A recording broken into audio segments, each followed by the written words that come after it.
બનાસકાંઠા દાંતા તાલુકાના થાલવાડા આદિવાસી આશ્રમ શાળાના શિક્ષકે ખંજર વડે હુમલો કર્યો હોવાનો વિડીયો સોશિયલ મીડિયામાં વાયરલ થયો।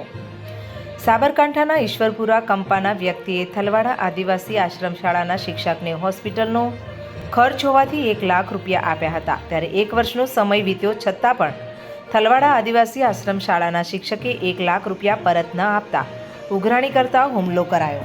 ત્યારે વારંવાર ઉઘરાણી કરવામાં આવતા શિક્ષકે રૂપિયા આપવાની પાડી હતી ના તો આશ્રમ શાળામાં આવી રૂપિયા માંગ્યા તો શિક્ષકે ખંજર વડે હુમલો કર્યો। ઘટનાનો વિડીયો સોશિયલ મીડિયામાં વાયરલ થયો।